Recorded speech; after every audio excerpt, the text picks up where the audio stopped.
What's going on, ladies and gentlemen? This is Rich of Review Tech USA. I am back with a very off-the-cuff video about a very serious topic.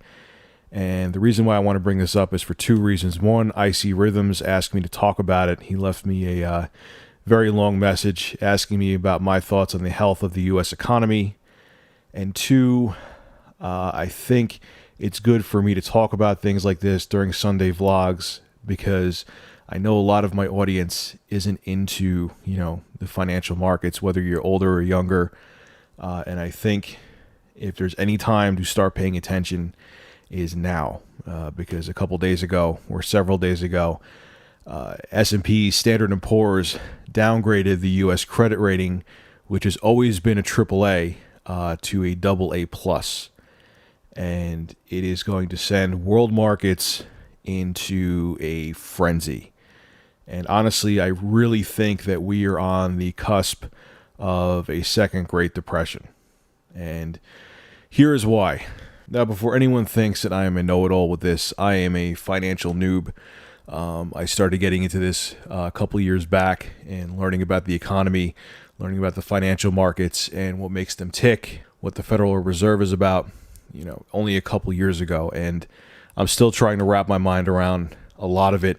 I understand more than I can explain properly, so if I sound ignorant in this video, I do apologize, but I'm going to try to explain it as best I can and tell you why this is such a dire time in history.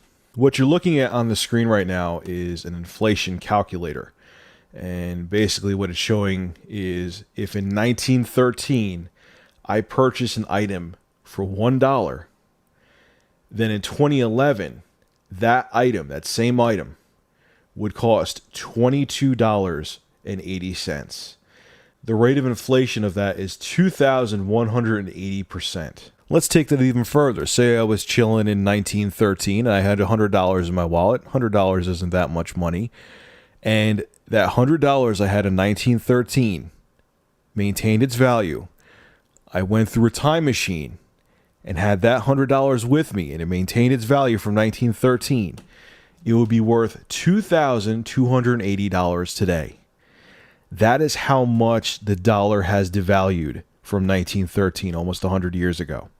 Here is another perfect way to see how much buying power the US dollar has lost, especially over the past 5 years. The recession started around about 2007. The financial crisis really didn't kick in until 2008. But look at this chart. From 2007, where gold was worth a little over $500, gold is now worth on August 8th, 2011. Let me go look at goldprice.org. I'm going to refresh it right now. Gold is worth $1,711.72. And it's changing by the minute. I'll have a link in the description. You can go check it out yourself. Now, a lot of people, to calm people down, will say, oh, it's just because, the markets are unstable and people want to invest in a hard asset.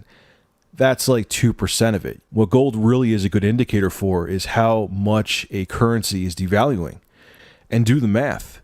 The higher the price of gold goes, the less buying power the dollar has. Currencies are supposed to have a direct correlation to gold. And when central banks, aka the Federal Reserve, are constantly printing money and trying to bail out banks and bail out corporations, what they're doing is devaluing the dollar because the money that they're printing is becoming nothing more than paper, because the more money you print, the less it's directly correlated to gold.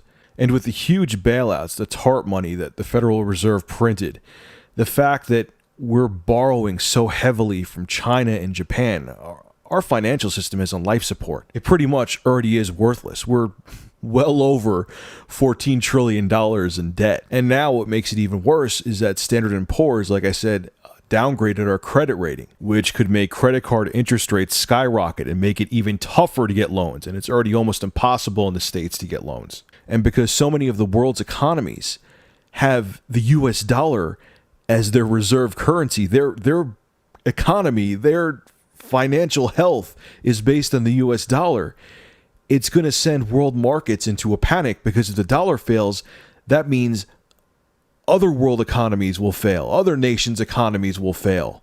So even if you're watching this video right now and you live somewhere else besides the United States, this is just as bad of a problem for you as it is for us. In 2008, when the U.S. stock market crashed and the Federal Reserve and the government said they were going to step in and throw a bunch of TARP money around to, save banks because they're too big to fail and save corporations,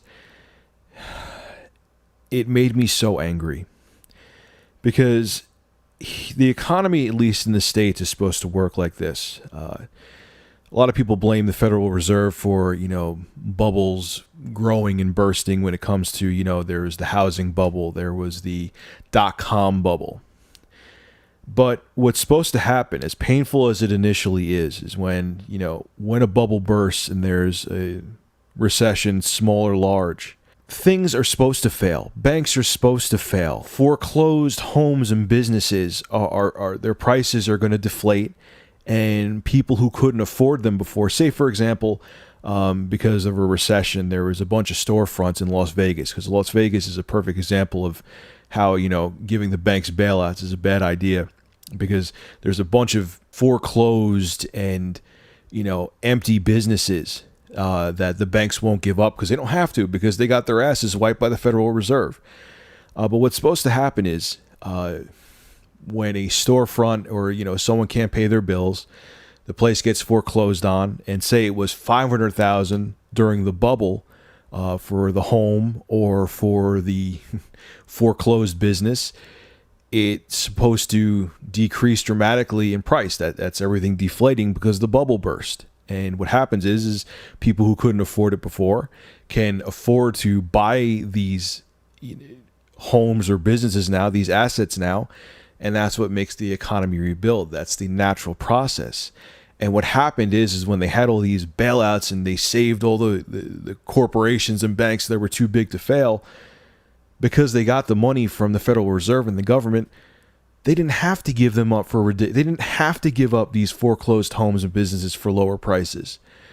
And they basically screwed up the natural rhythm of our economy. There's a bunch of speculation coming from all the way from conspiracy theorists to straightforward mainstream financial analysts, from Peter Schiff's to the Don Heralds, as to why this is happening. And I can make a 4-hour video on all the theories as to why the world's economy is collapsing.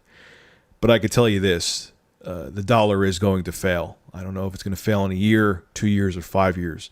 The dollar is on the brink of collapse. And when the dollar collapses, the whole world will be in another Great Depression. I don't want to see this.